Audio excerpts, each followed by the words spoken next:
you can check whatever the machine.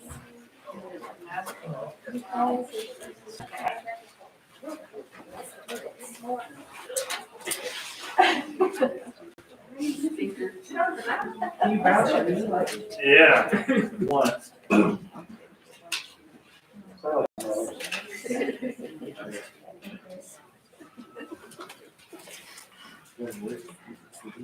Uh-huh.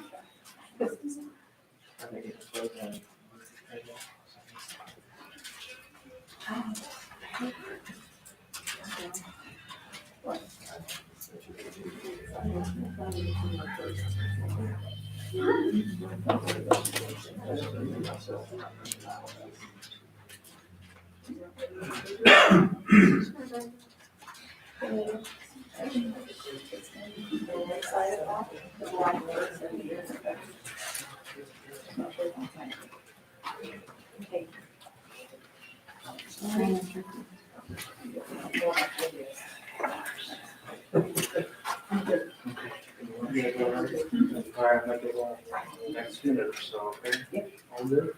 Marcus? Did you find it? No. I need to. I'm gonna turn my cup off.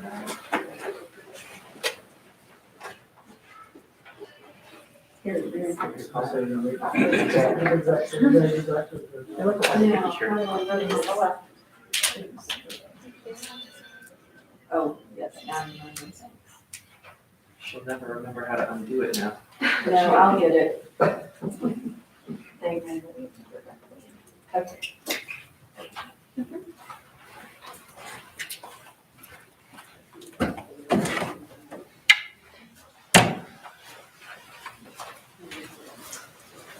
Hi there, folks. I want to thank you all for being here for Pat and her family today. Before we get started with the service, if you do have your cell phone with you, if you could put it on silent or turn it off, that way we can proceed uninterrupted. We would appreciate that. In a moment, we're going to have Celebrant Brian Bennett get the service started for us. So again, thank you all for being here.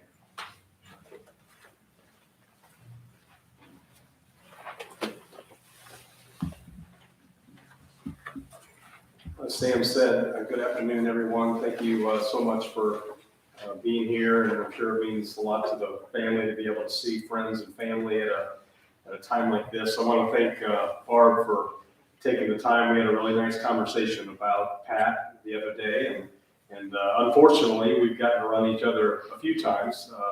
Just about a month ago, Barb gave a eulogy at another service that I did, and I had the privilege to facilitate Mike's service here a while back, and so I'm sorry, first of all, that your family's gone through more than its share of loss. To me, it doesn't matter how old a person is, or even if you expect it. Loss has a suddenness to it that changes the story, and we talked a lot about that, and it's difficult to deal with. But I know that from what Barb told me, to Pat, friends and family were everything to her. So it's so fitting that you're all the ones here today to be able to celebrate her life. And that's one of the things we're doing. We are here to mourn her loss after 91 great years, but we're also here to celebrate her story. And that's my privilege. Whenever I get to listen, and I told Barb, my approach to doing a life celebration service, I truly believe that every life is a story that deserves to be told. I love learning from a story from someone that I never got to meet. And when I think of someone that was 90 years old, I mean, just wrap your head around that a little bit. That's a long time ago. In fact, I got interested and looked up the difference between our world today and the world of what it would have been like back in 1931. And, then the average salary was $1,800 a year. The price of gas was 10 cents a gallon at that time. A brand new home, you could buy a new home for less than $7,000. You're not going to find that on the market here today. And then one of the things that surprised me was that at that time, the life expectancy for men was only 59 years, and for women it was 63 years. And here Pat got to live over 9 decades. That's a long time to live. And I don't think that any generation, any 100-year generation will ever go through as much what I would call macro change as Pat's generation. I mean, it'll always change over a course of 100 years. But you think of a change that she went through in her life. And I knew from talking to Barb and also reading her story, she grew up in a home that had only indoor plumbing, and, that had the outhouse outside, and just had to be very resourceful right on the heels of the Depression starting and World War II going on, all of it. Just so much going on. And we can watch the news today. In fact, when I'm home in my office, I always have the news going on. And you would think that we're going through the hardest period ever in our history. And I would think that somebody from Pat's generation would just kind of laugh at that. I don't think we really know what true hardship really is. But all of that really is part of her story. I'm so interested in being able to try to learn what made her tick, what made Pat the way she was. And Barb was just able to tell me she just painted so many little brushstrokes that just made so much sense to me. Her brother being 11 years younger than she was. Growing up in a home that barely had enough to get by, both parents busy all the time. As an 11-year-old, that probably put her in a position to be both big sister and / mom in some respects to her little brother. So from a very, very early age, she didn't have the kind of childhood that maybe other kids around her did. So her resourcefulness, her love of sewing, her love of canning foods, I was interested to learn that these dresses that are hanging up were dresses she actually made herself. Now today that would be a hobby, but back then learning to do that was a resource that was needed because they had to do this on their own. And it's fascinating to be able to hear, what her life really was like. To me, 91 years, there's no way we could even stay here long enough to be able to tell enough stories to really understand that. And so for the next couple of moments, Lindsay's going to come up and share her perspective of her relationship. And so Lindsay, I'm going to invite you to come on up.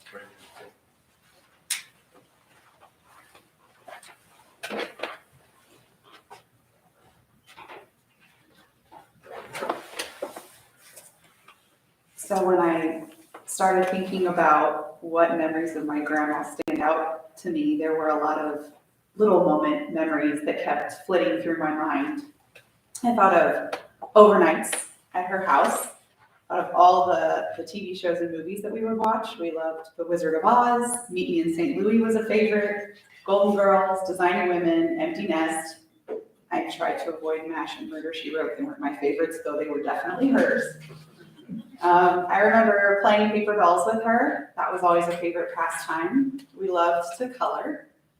I remember her bedtime stories of Glinda, the fairy who lived in a little soap bubble. She would just make these things up on the fly and tell us about them. But when I really start kind of sifting through all of these, the things that stand out to me the most are family and food. So family is huge. She loved her family fiercely. I have clear memories of sitting in her living room on Perrin Drive in front of the huge wallpaper mural. You probably saw it in some of the pictures. And she would sit across from me in her armchair and tell me stories about Mother and Daddy, as she called them, or her baby brother Ron, or any number of other family members. And though I hadn't met most of the people that she talked about, I felt as if I knew them because she spoke of them often and with such fondness. We recently found a notebook of hers containing letters that she had written to various family members. To my grandpa, the love of her life, she wrote about his love and his devotion and how much she appreciated that he was always there for her. And she was so right. Even after his passing, he had one last surprise for her in the form of pre-ordered flowers to be delivered on their anniversary. And that meant the world to her. They loved each other deeply and unconditionally. In her note to her children, she wrote that she tried with all her heart to be a good mother, and that her children were her life, and they were her legacy of love. About her grandchildren, she said she could hardly stand the joy that wells within me, and referred to us as little butterflies flitting among life's joys. And my brother would like for everyone to know that she referred to him as perfect. One time. When she became a great-grandmother, she would often refer to the great-grandchildren as angel babies, which she had a love of angels, so that was a very good compliment for her. Anytime she spoke of family, it was evident how much they meant to her. But food is also at the forefront of my memories about my grandma. She really did embrace the role of homemaker and took such pride and joy in making meals to share with her family. The Sloppy Joe recipe that I now make for my family is one that I got from her, and she made sure to tell me when I called her to get it from her that it was my grandpa's favorite. I can't even guess at how many meals we shared that included her delicious foods. Personal favorites of mine were her homemade noodles, her dill dip, which has become a legacy of its own because I now make that, Buckeyes, and homemade applesauce was one of my absolute favorites. Oh, and I can never still make a turkey sandwich taste as good as she did, even when I bought all the same brands of products that she used. It just wasn't the same. She was also a wonderful baker. My grandpa all too willingly appointed himself her taste tester, and when I was old enough to help in the kitchen, it became an annual tradition to bake Christmas cookies for him to try, and maybe share a few with other people. I can remember going to her house for planning sessions before we would do the big bake, and we'd look through her plethora of cookbooks to try to decide which ones we wanted to make that year. I still think of her often when I cook or bake. Every time I use one of her pots or appliances or utensils, I can't help but think about the fact that food was also her legacy of love. She cooked for those she loved, and her love of cooking lives on in her children, grandchildren, and even great-grandchildren. To say that the last 15 years have been difficult for my grandma would be an understatement. Losing my grandpa was inexplicably hard for her, and she has not been the same since his passing. But in looking back through old photos of her, we happened across a letter that her niece Tracy sent after visiting my grandma and grandpa shortly before my grandpa's passing. In it, she wrote, "You have that same wit and craziness that I remember and loved since I was a kid." And she's right. Though we didn't get to see as much of it in recent years, my grandmother loved to laugh and be silly. I remember so many goofy sayings that she'd use. Inevitably, if she ever had to wipe her nose, she would always follow it with, "My nose is running and my feet's a-smelling." Perhaps my favorite, though, is the silly riff on Twinkle, Twinkle, Little Star. And if I'm being honest, it's some profound wisdom that we all should strive to live for. Starkle, starkle, little twink. Who the heck you are, I think? I'm not under the alkafluence of alcohol, as some think peep I am. It's just that the drunker I sit here, the longer I get. And every time she would say it, I remember how hard I would laugh, and I'd make her repeat it over and over. Obviously. So these are the memories of my Grandma Pat that I cherish. I hope that you have all been able to relive some fond memories of her too, as you've looked at the pictures and visited with one another here. Death is often hard on the living, but I take comfort in the fact that she passed peacefully and that she's once again with her husband, her son, and so many other beloved family members and friends. Rest easy, Grandma. Give everybody lots of hugs from us. And I guess I'll have to keep making my own noodles and turkey sandwiches until we see each other again.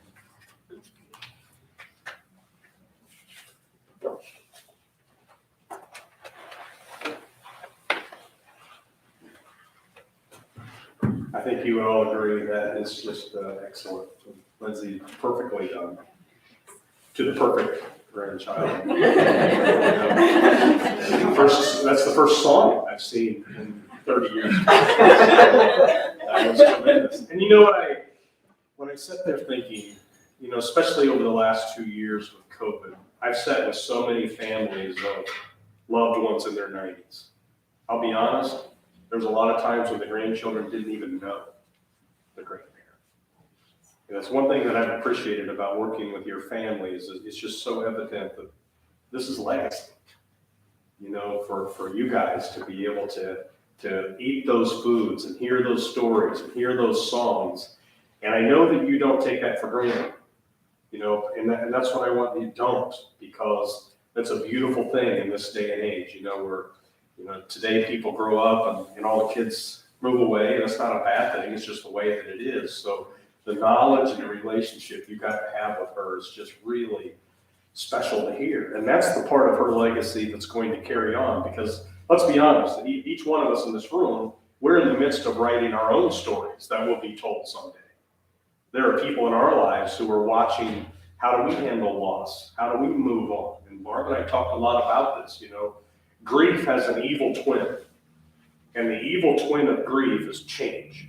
That's the hardest part about grief to handle, because what I've been doing for so long is now, what am I going to do now? This is a new normal that I have to learn. And if you've gone through loss, you know that real healing doesn't even really start until about the time that these flowers will start to die. Because now it's just a numbing series of decisions you have to make. You have to get things done, but it'll be a month from now, and 6 months from now, and 6 years from now, when a memory of Pat will come along. And my encouragement is that you just stop doing whatever you're doing at that moment and let that moment do whatever it was supposed to do, because that's part of the healing process. And so it's so great that Pat was able to write down some of those thoughts. And I don't know if it was the same Tracy, there was a social worker that sat down with your mom about 6 days before she passed. And she did kind of an interview.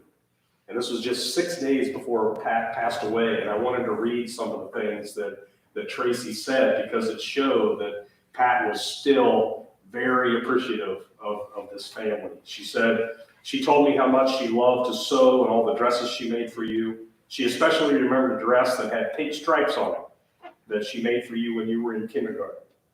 She says it was your favorite dress and you were always so proud to wear it. She told me how much she loved to cook and bake. She's so very proud of her family. She talked about your brother's woodworking, your job at UD, and how smart you are. She also had so much to say about her grandchildren and how smart they are and how proud of them she is in the line of work that they each chose. She's always expressed how she did not know how you were able to do all the things you do and how much she appreciated and would not know what to do without you.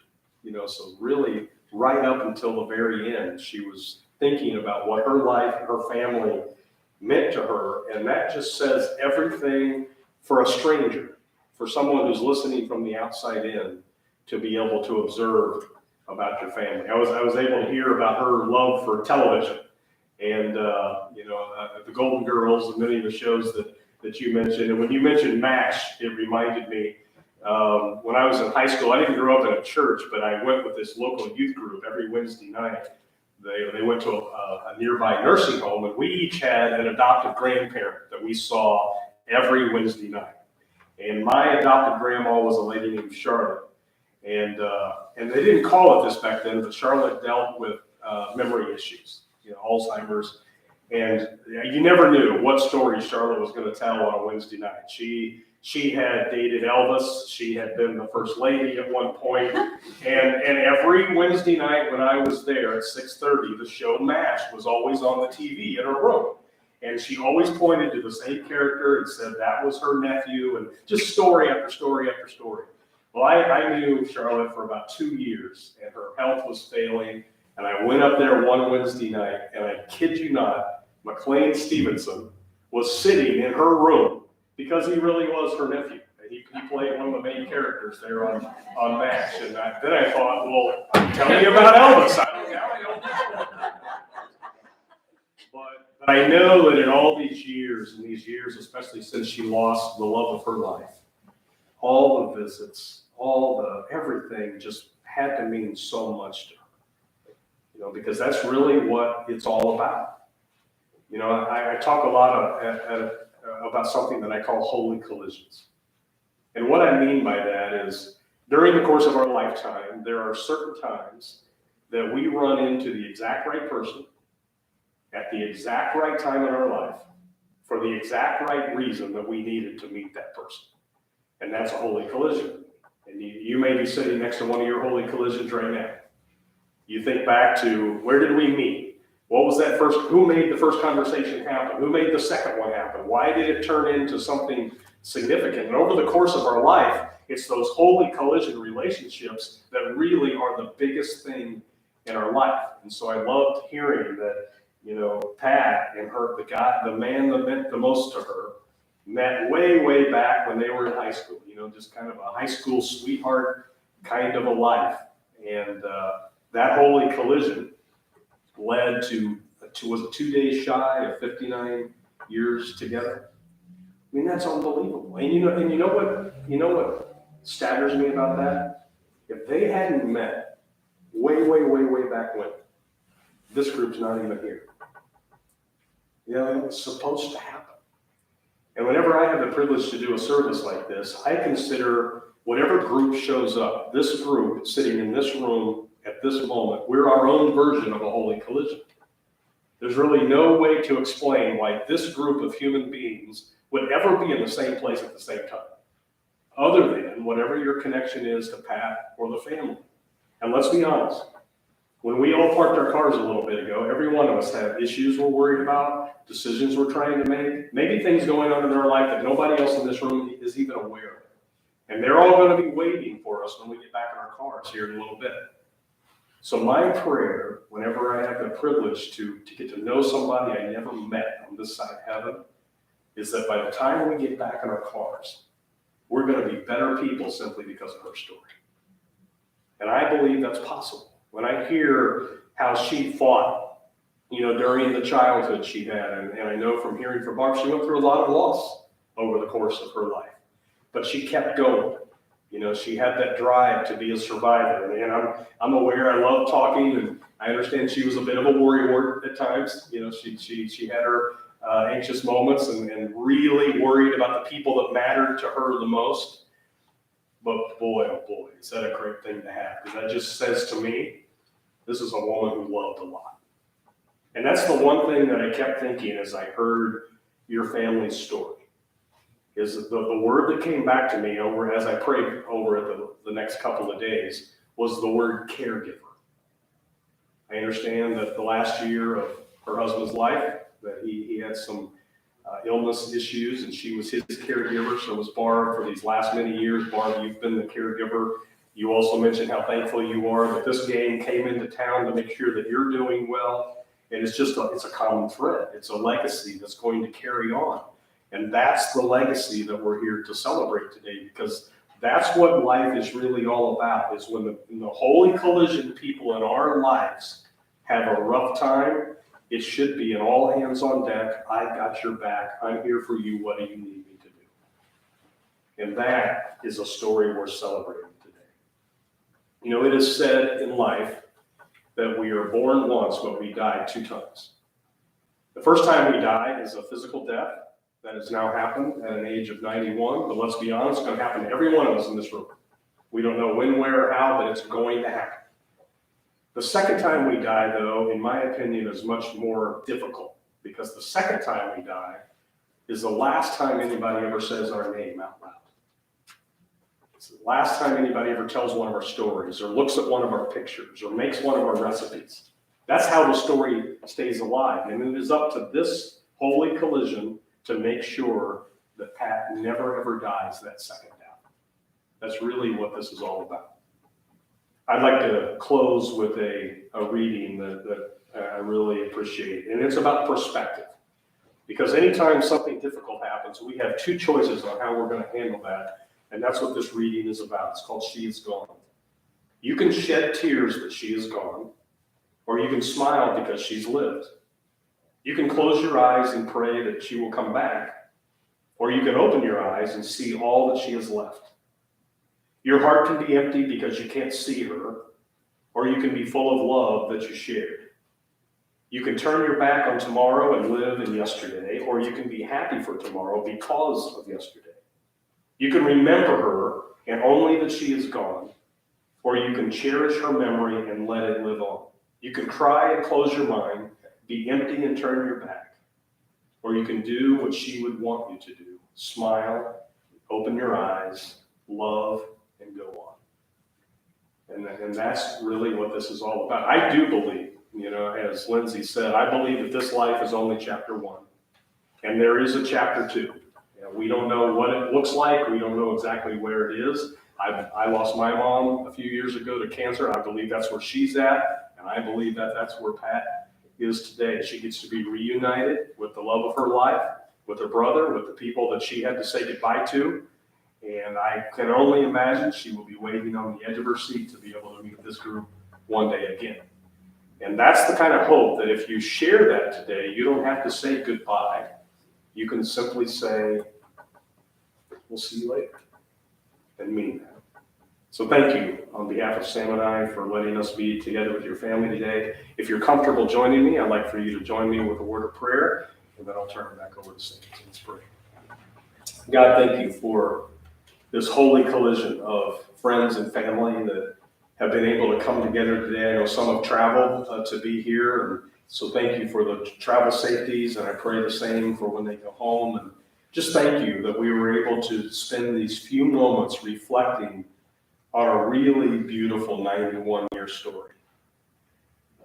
You had the knowledge when she was born, the kind of struggles that she would have over her life, and you made her strong enough to deal with those struggles, and you gave her a husband, and you gave her her kids and her grandkids, and all of those things. You made her exactly who she needed to be to live the life that she's lived. And so now, God, I pray that for the things that we're facing, that when we get back in our cars a little later today, that we'll think about everything that we're doing a little bit differently because of the way that she was able to live her life. In your name we pray these things. Amen. Amen.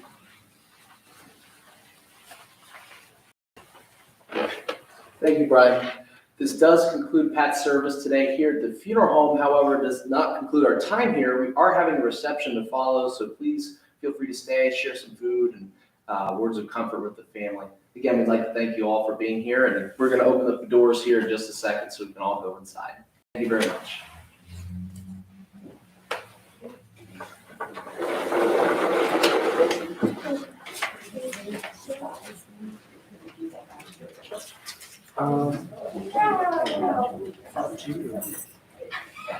Let's give you some time to eat this.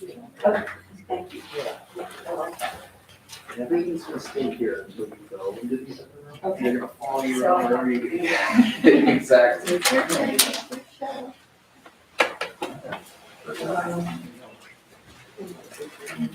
Yes,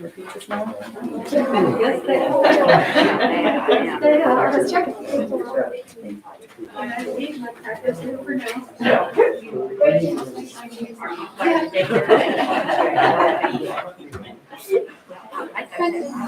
Oh, yeah. I really. I could. Oh, right. He's this way.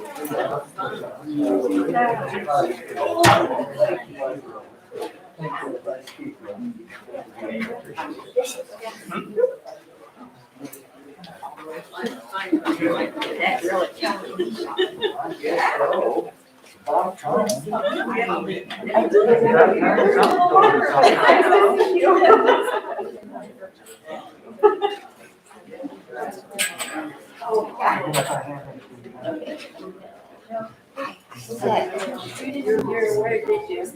You didn't hear one word, did you? Are you coming to the one in No, the? I have to run to work, but I'm gonna take off. Eat a sandwich or eat a beer.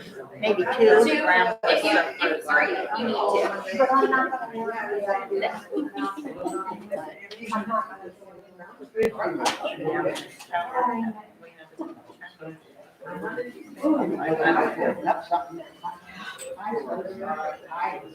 And then you wonder, they put her in the right spot. Well, they very funny, they would have you sit, ceremony, veterans out for days. And they send me a picture, and they tell me where it's at, and he wasn't there, some woman. So it was like, okay, oh, where is he, so finally I got it. That's not him. It's the VA. Well, good luck finding out there. That's new. But I found it, I know it. But I had some other people out there too.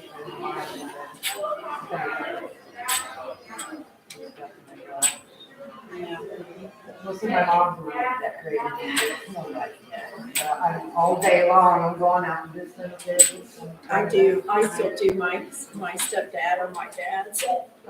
Really, yeah, like right down the street. Go to Calgary. I think it's comforting, you know, but it is kind of a lost generation thing, and I don't know, yeah. Well, see, a friend of mine, he was critical, it's like, he's out west, no, he's not, that's all day long, and he's out there, I don't know where, I don't know how he finds it, I find it, so. I'm close to there, so. Well.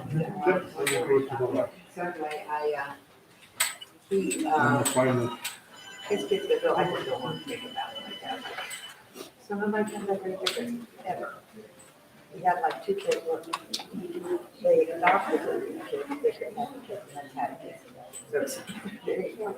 So like the one kid was dead, so he's only got one, and he's not gone out, not anyone, you know, 'cause he called me up on the phone, my dad was dead, you know, he used to came out, he lived in, England.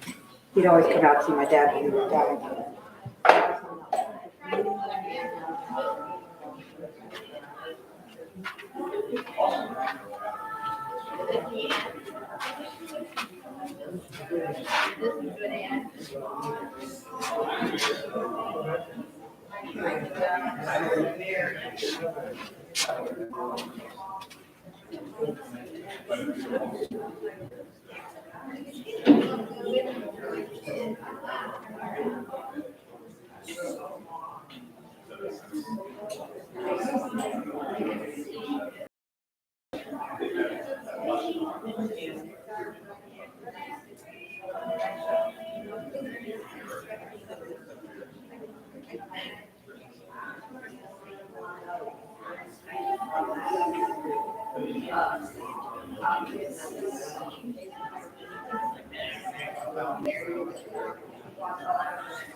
Well, now they have all these hours. Yeah, they do have red route, blue route, and you kind of go around, and, yeah, that would be fun. As we live here, we don't go out in sometimes. Well, We know, and it's so round city. What's that, Travis? Dinner boys, yeah, they ice cream.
That's how I met him.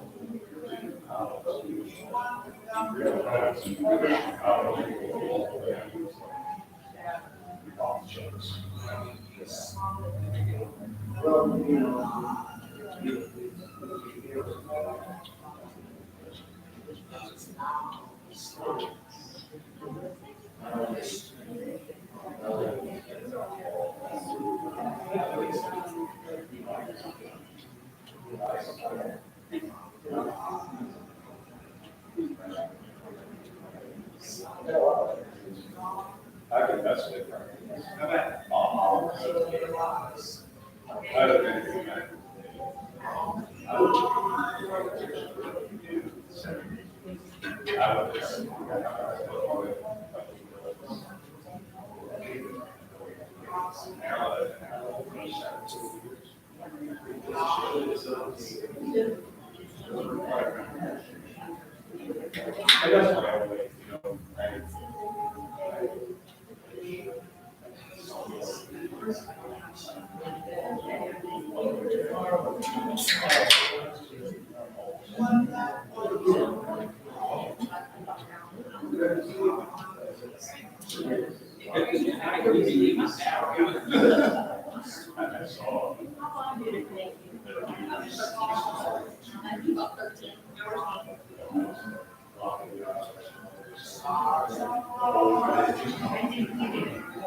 Yeah, now they have some houses that have numbers on them.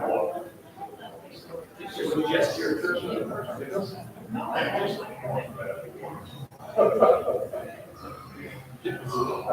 Sorry, I don't do that everything often, but I'll be honest, that's important.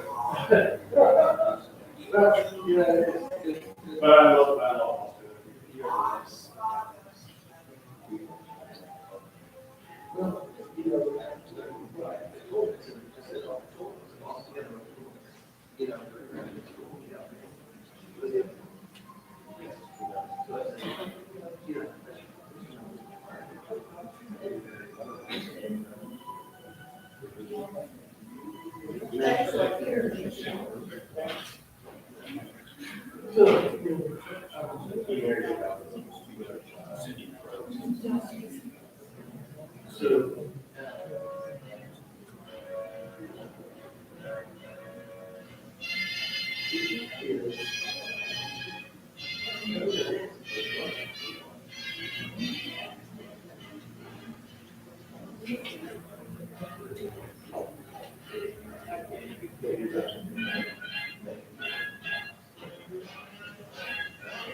So Brian, when I had 911,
Really good. Lady might be really good.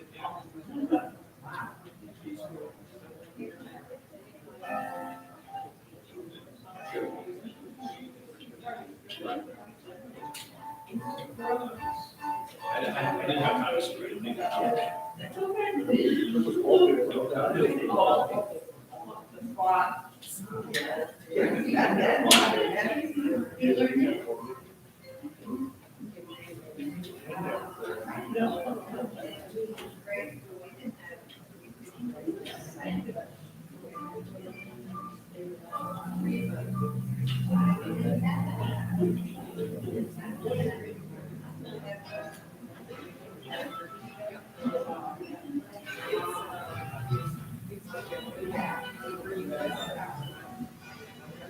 Yes.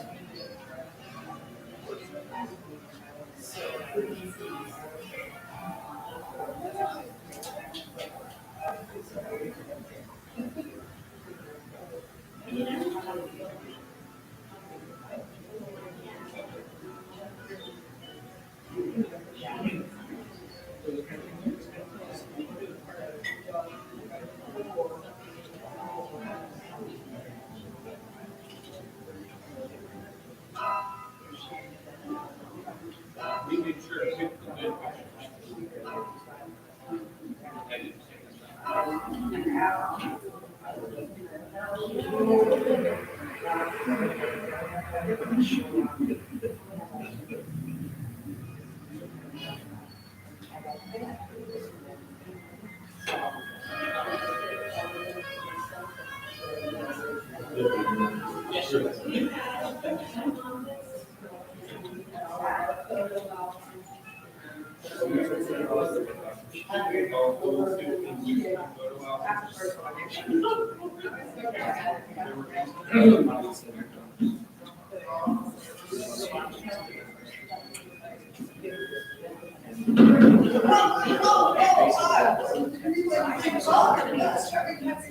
Jason.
So do you think that little bit helped?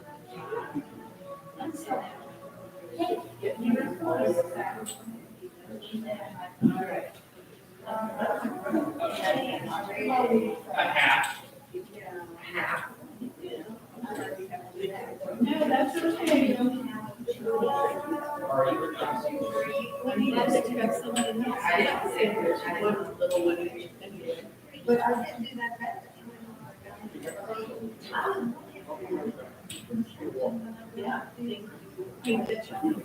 I will visit, I'll come over and visit soon, I swear. I'll set it up.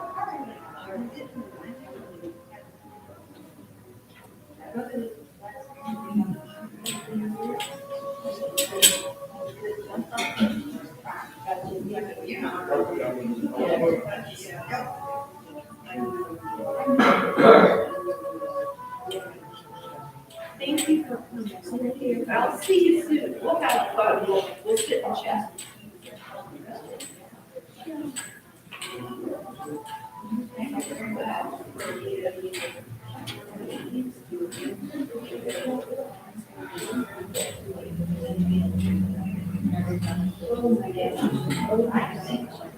That's your.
But I like the laughing and drinking and eating part better than this.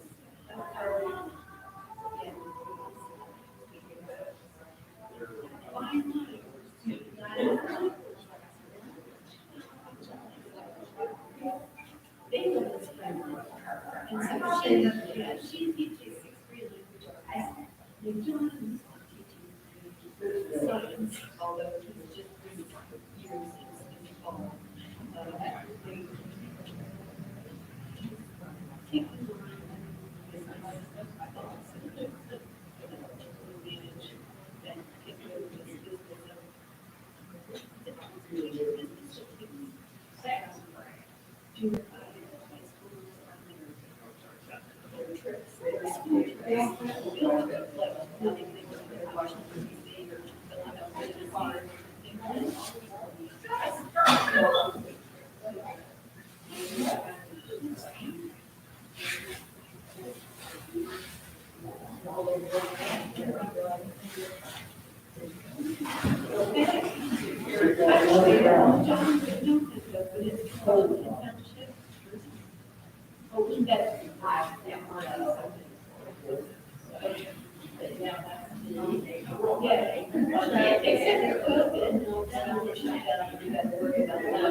Yeah. They're not in there, but took out a week. Once we get the pack, I can pack it up to you. Yeah. So here's the thing, here we can set up a tentative conference.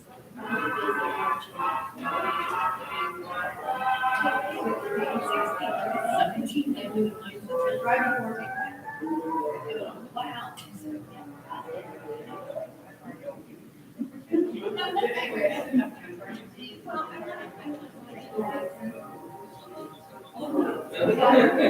Do we have, okay,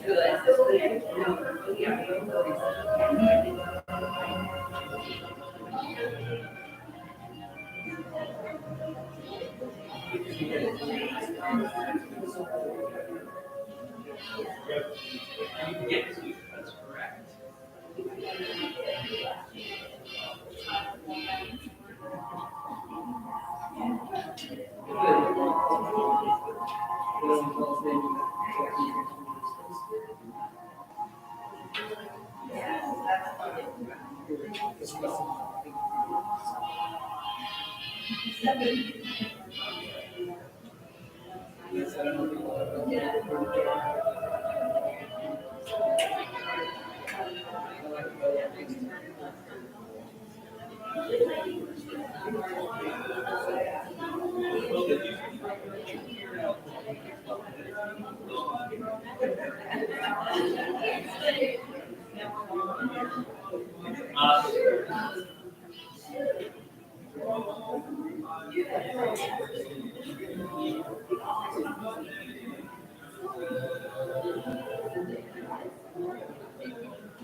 You got yours, sir.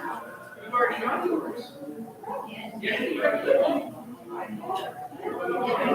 You did? The whole thing? And you said it's good.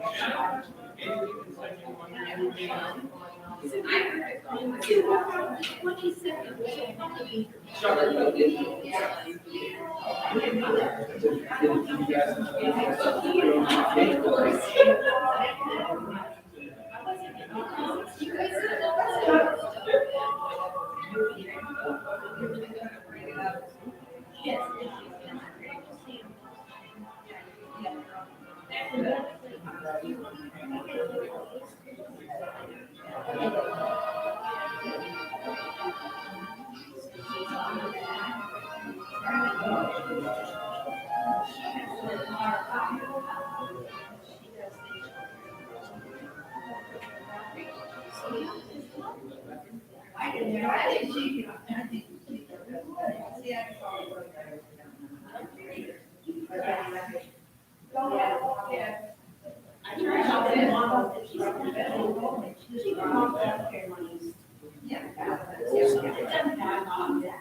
You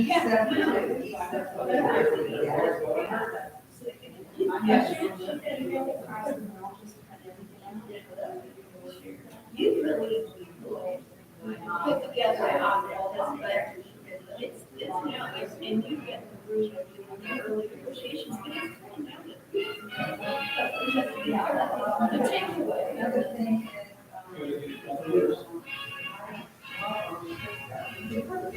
Yeah. We gotta ask that.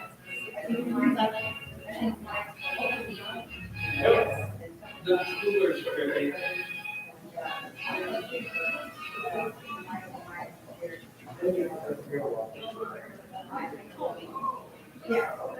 See, that's my door.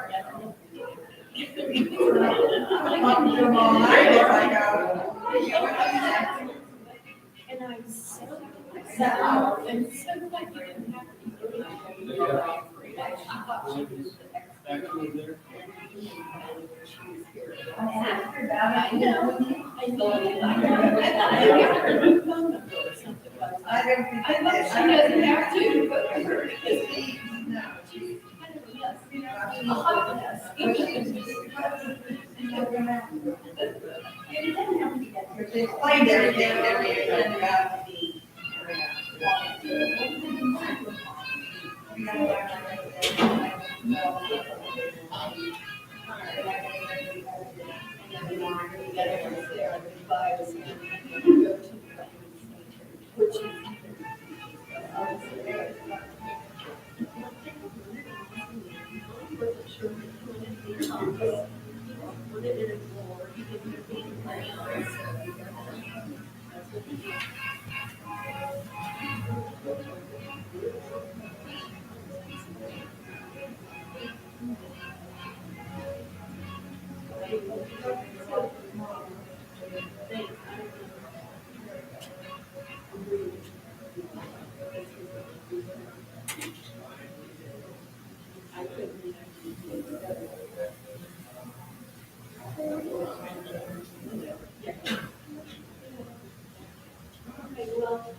There were like two small ones and two big ones, plus the next side was. Some places have all stuff you forget about. And then she would always say, oh, this church is so heavy.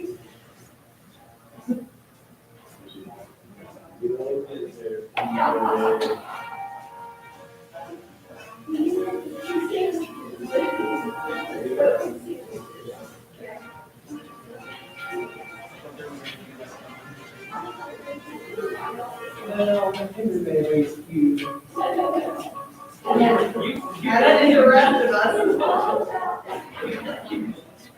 Yeah.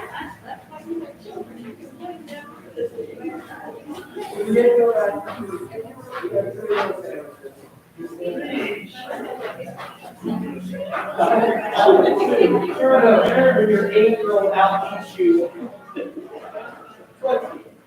Now, he didn't have any potato salad, but you know what it's, he just did it simple.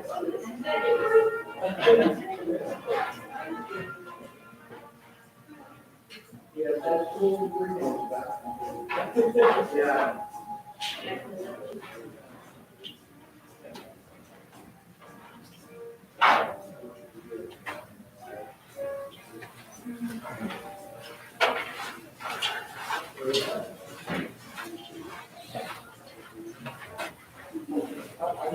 I would have been okay with one, but since I think How I need to do this. That's not right.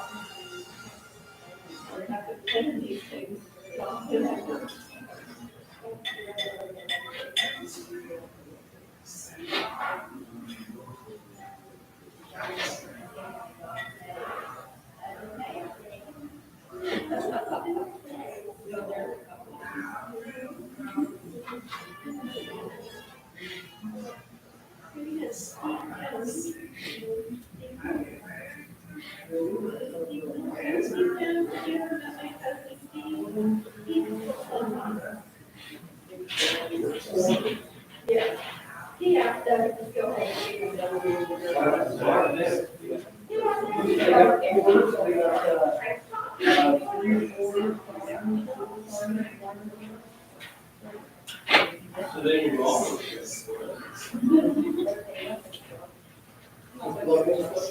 Just looking. No, just looking at stuff. You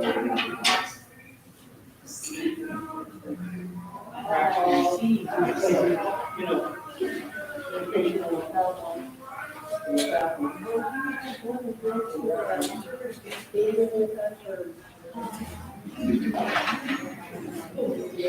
And that's okay, because I have to do.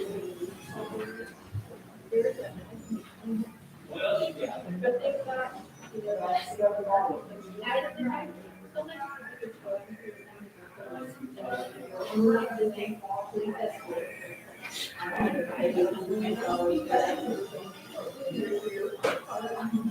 and then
You either finish or not.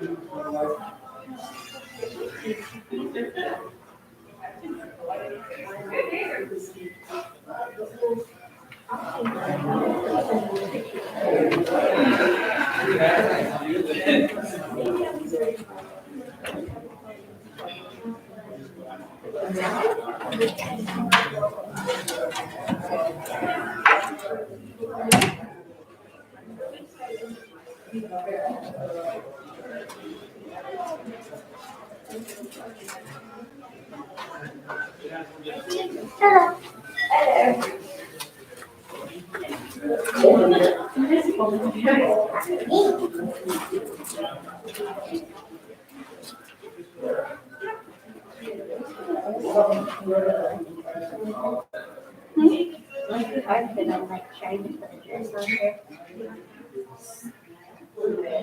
Yes and no.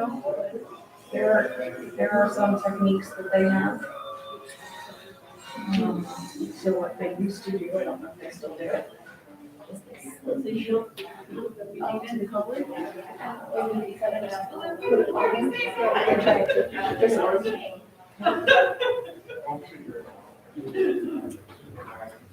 don't know how much longer, but if you don't have to be, she's just gonna sit up and say, psych. Right.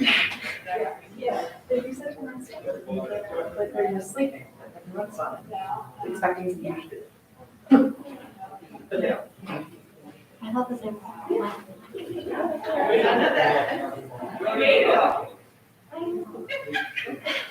Yeah, I know. I would have made it,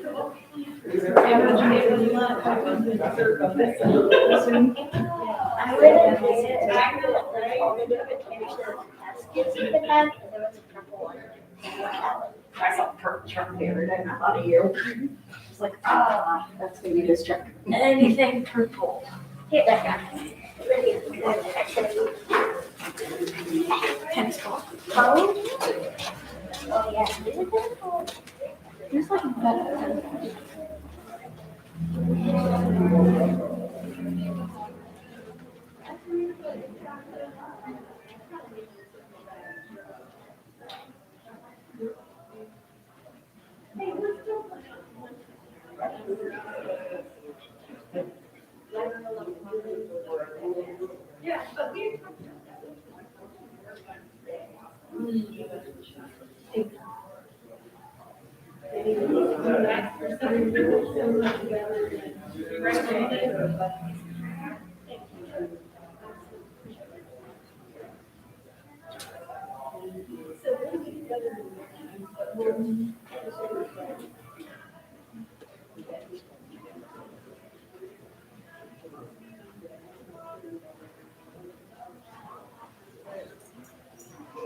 We wrong too.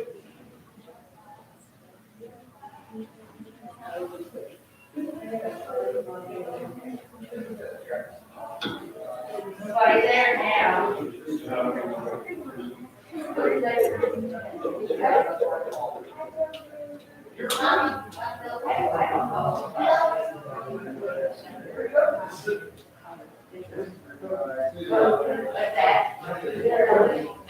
Okay, thank you. Oh, somebody there, yeah.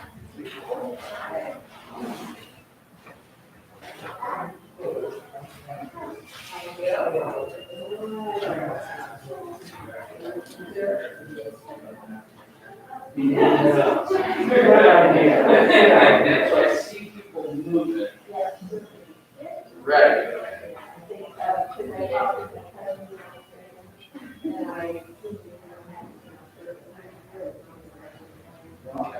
Let's do that now, let me double check David to make sure we're all good on here. I think we should be okay. That's all we might have to do, let's take our time saying bye and all.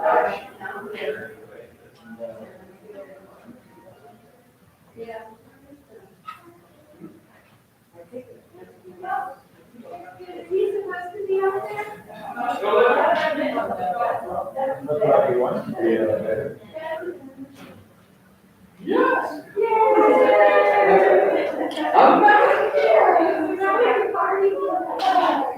No, you want to.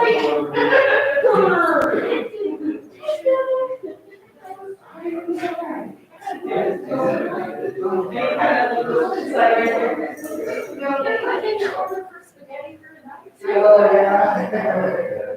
I think we're.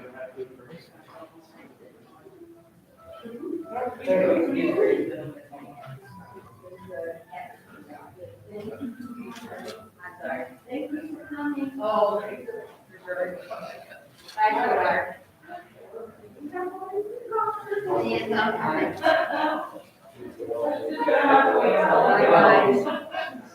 See you the next time you come to Big City. Right, smaller city, from. So, if she wants any, I heard her to say something. Bye. Barbara said something. Bye, Grandma. Sorry, should we begin? We can do hugs. You know where I do. Yeah, still there. I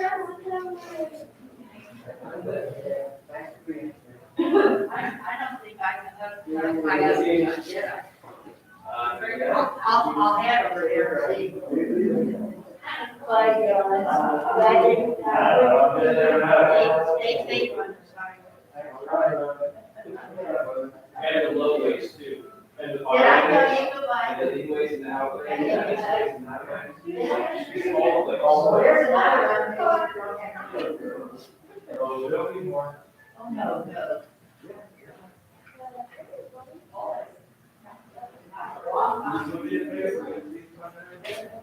I got it. Sorry, just wanted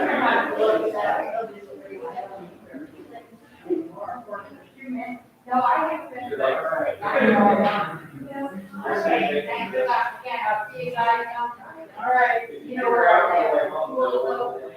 Oh, but now you want to go in.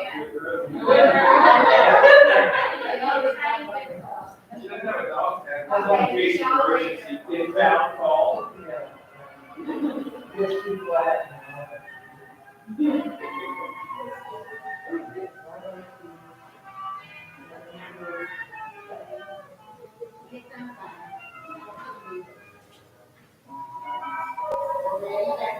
Oh.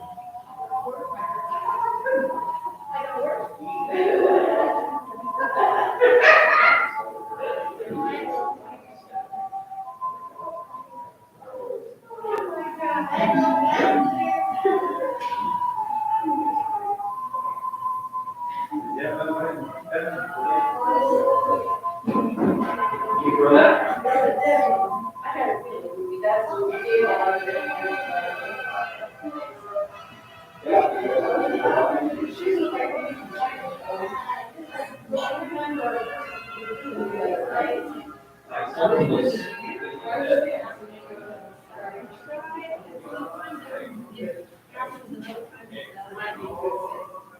Oh, I'm gonna take some of these. Well, they might. Yeah, probably. Oh, no.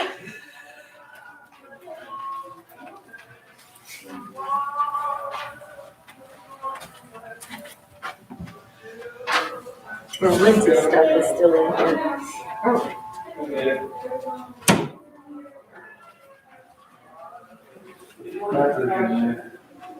There's one here. Oh, one here. And one up there.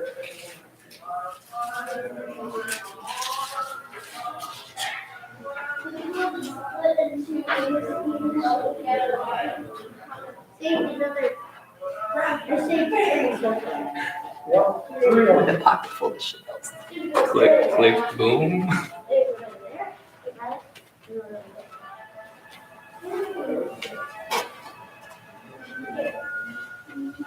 I know. Just one of the side of there, keep my main wall place with my foot on. I know.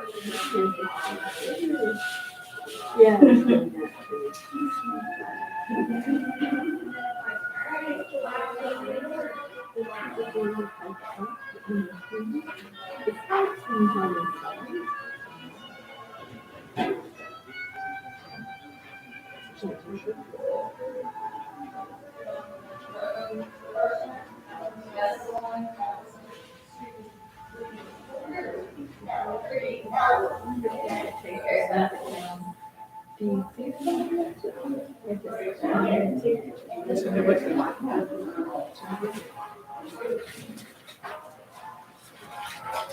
Should I put the sandy bottom in there too? I think you need to keep that. Yeah, I think so. I don't think I'm tall enough to pull the pin. No, They'll do it. no, just tell them and they'll do it. They've probably got a better way to tuck it in there and all that, anyway. Oh, so I'm gonna take the plant and then, I mean, not now. You're gonna take what? the plant. But they said they must, really must have water to go to so the spray, it's a pretty spray. Rachel likes it. I think, I just wanted it to be soft. Oh, yeah. It's beautiful. The pink stuff in the pink. What's that one that's gonna be like?